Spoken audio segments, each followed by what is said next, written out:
Today I'm joined with medical doctor, Dr. Smith. We're going to do some questions and answers with this brilliant gentleman about this water machine. So I know in your past, you didn't really get excited about this water. You weren't recommending it to people, and something changed. Can you tell us a little bit about that story? Well, you see patients come in and they tell you stuff, and you can learn things from the medical journal. And if you're smart, one of my best mentors was Dr. Corrado, and he said, listen to patients. And patient after patient would tell me, I got better when I was on this alkaline water, Kangen water.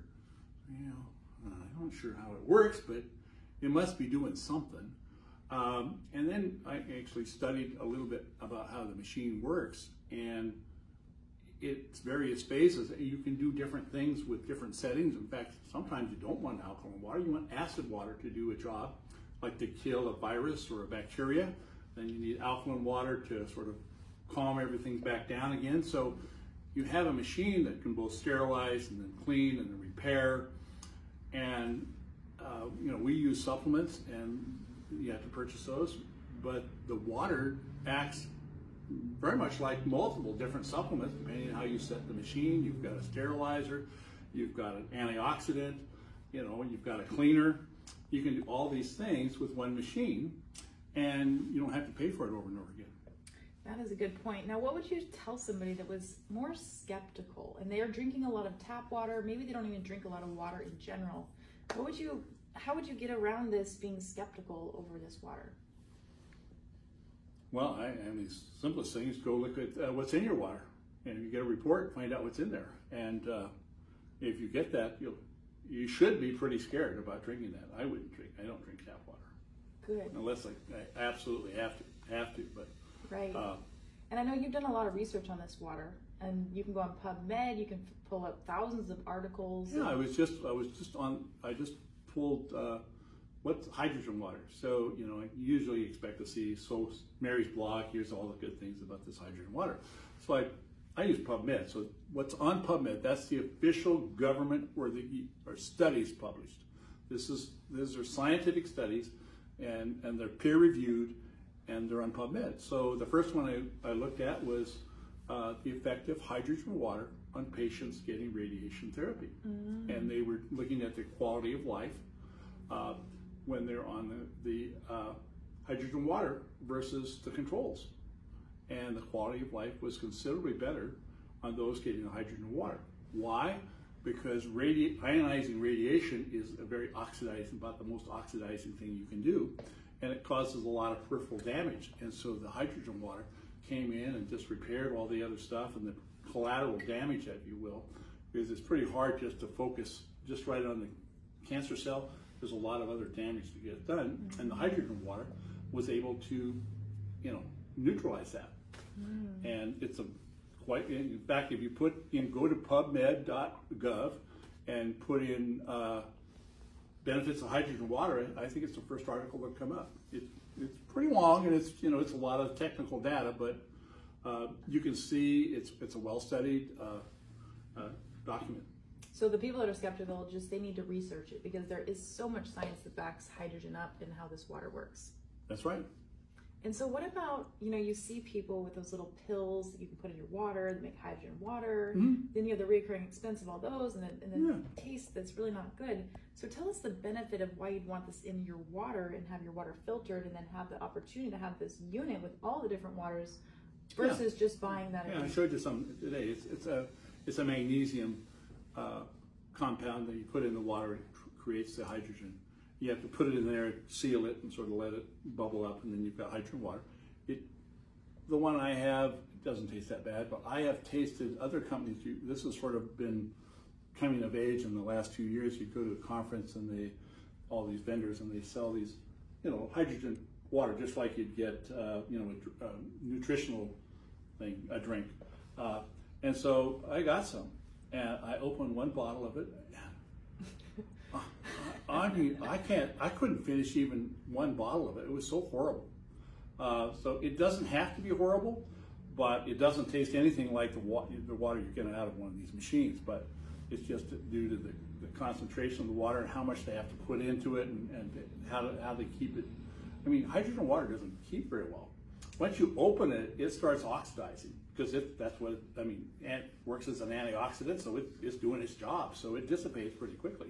So the best way to do it is generate it on the spot. Awesome, good.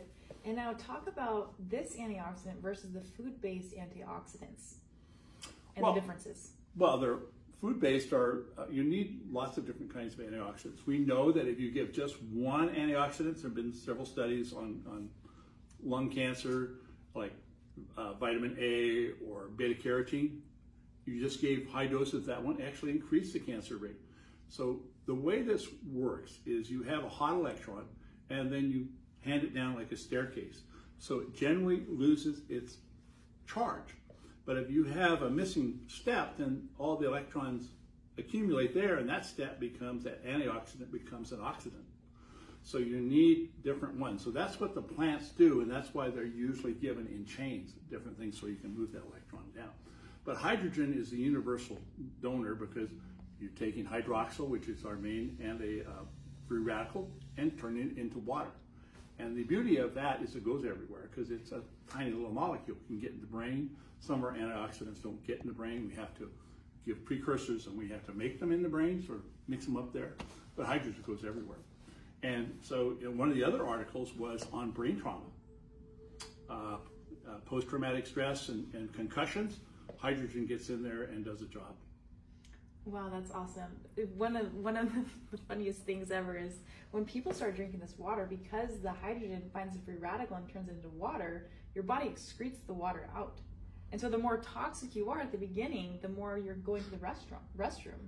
And I tell people the solution to pollution is dilution. You got to get it in to get it out. And so if you do drink this water and you start experiencing that you need to go to the bathroom rapidly, it's all those free radicals getting out of your systems. Your body's cleaner and it's more detoxed. Yeah, toxins get trapped. They get trapped in cells that can't get out, and because there's charges around them. There's a whole syndrome called CRPS where people have a sprain on their ankle and they have excruciating 9-level pain and it doesn't go away. It's because those toxins are trapped. So one of the things that you may experience when you start using this water, you don't want to start using it full bore because we have what's called a Herxheimer reaction, and that's when you've got this body full of toxins and you want to get rid of them, and you take all this stuff and you start getting rid of them, but they sort of hit you on the way out, so you feel like you got the flu. It's totally preventable just by going slow. But if you do something and experience like that's a good thing because you know that this is working. You know you can feel those toxins that they're going out, and then we give people IVs. We say the best thing that happens is you'll feel bad because when we know we've probably removed too many toxins too fast. But that's a good sign. We just have to slow it down, but we know it's working.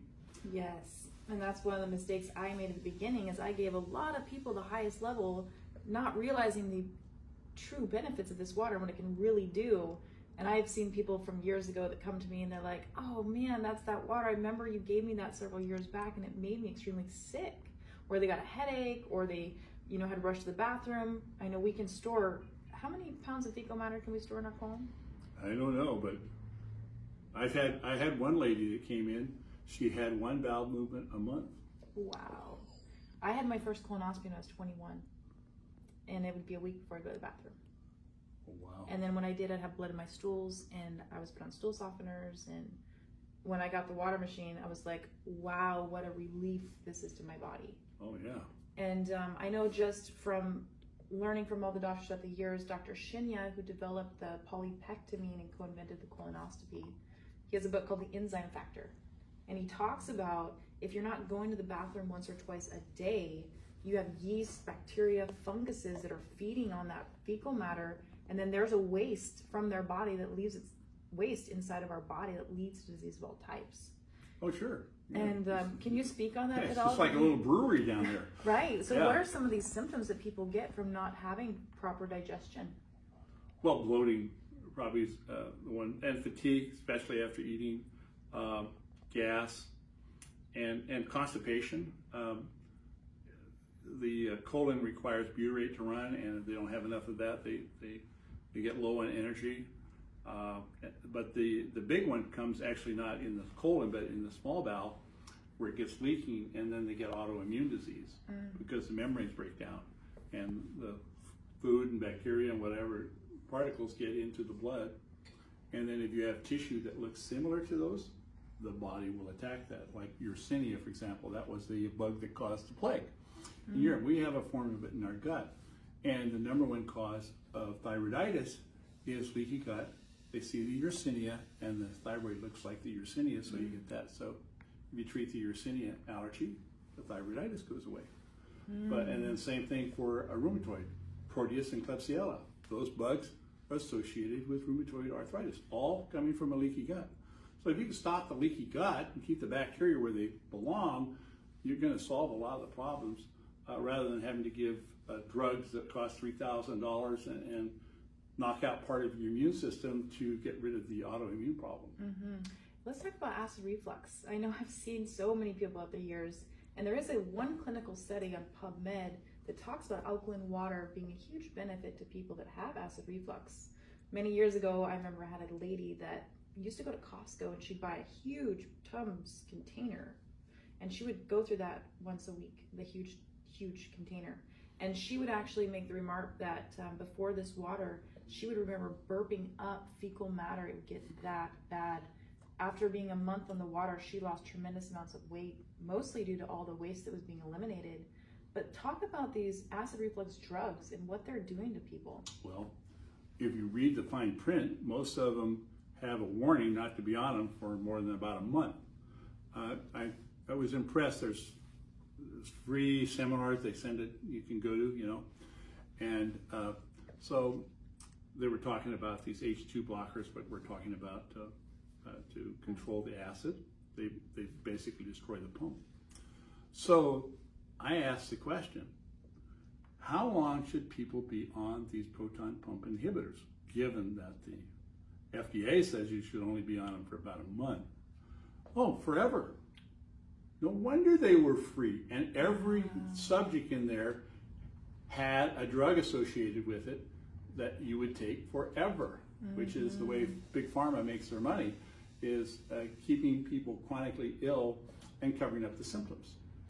So that acid is necessary to absorb B12. So you're on those drugs for a long time, Alzheimer's. Really? Because that's B12. Well, just not as necessarily directly B12, but there's an association between those drugs and increased risk of Alzheimer's and some other diseases as well. Wow. So, you know, we're supposed to make acid. So blocking the acid is blocking the absorption of B12. It's blocking the breakdown of proteins. Okay. Most people don't make enough acid, which seems like, well, that doesn't make sense. Why would it have? Well, you know, why do we eat salad?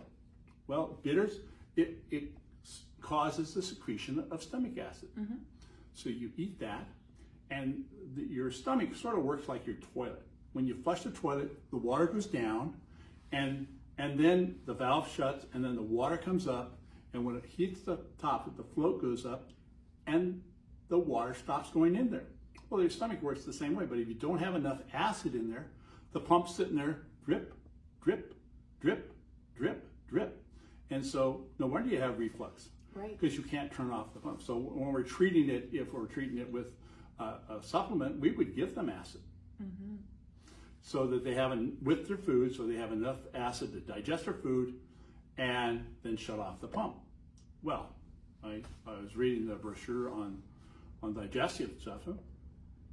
They just give them the acid in the water. Yes. Yes, and so... You're killing my sales. Right, because there's a certain water you take with your meals to help with absorption, digestion, add more acid. And it's a misnomer. A lot of people believe that they should drink a lot of water with their meals so that's going to keep them full. But what it's actually doing, it's diluting all that stomach acid, and your body has to work harder to create more stomach acid so it can properly break down the valve and close that valve. So now you have more alkalinity in there. It's not killing all the bacteria. You're not creating enough acid, and your body is not absorbing your nutrients. So I always tell them the best time to drink this water or any water is 30 minutes before you eat and 30 minutes after you eat. When you're eating, you should be eating and not drinking a lot of liquid because it's diluting your stomach acid.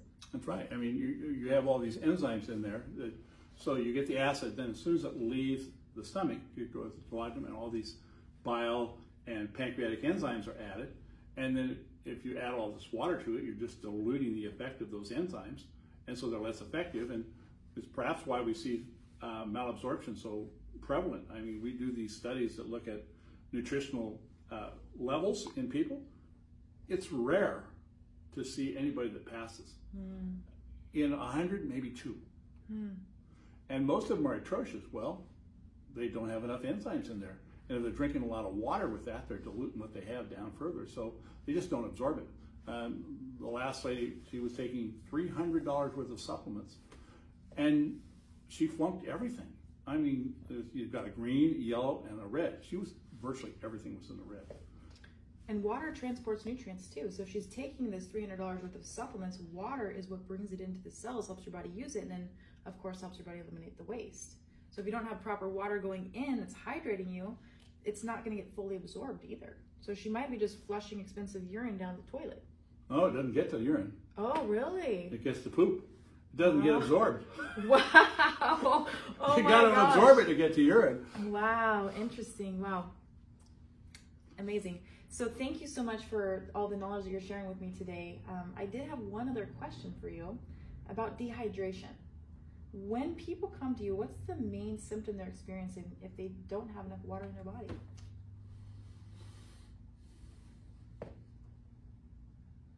Yeah, I'm thinking about that. Most people don't have enough water in their body. You know, the one easy way to tell if you have enough water is look at your urine. If you got dark, heavy urine, you're dehydrated. And thirst is not always the greatest indicator because it sort of lags a little bit. But I just ask them how much water they're drinking, and you know, if they're hurting, if they've got a lot of aches and pains, typically they're a little bit dehydrated. And I usually recommend or tell people a ½ ounce per pound of body weight per day minimum, and they can go all the way up to 3/4 of an ounce or even an ounce as long as they're taking good quality minerals going in as well. Is that about what you would let them have for hydration? I don't know. Yeah. I just don't know the answer to that. And I don't think of it that way. Well, I know the Mayo Clinic did some studies, and they said the minimum requirement for water every day is a ½ ounce per pound of body weight a day. So if you weighed 128 pounds, that would be ½ a gallon of water a day. Well, that's about right, yeah. Yeah. Well, awesome. Thank you so much for the information that you shared with the audience today. And you can find you on your YouTube channel. We let the audience know what that channel is. It's Agape Nutrition. Awesome. Cool. Well, thank you. If you have any questions, feel free to reach out to us, and we'll see you in the next video.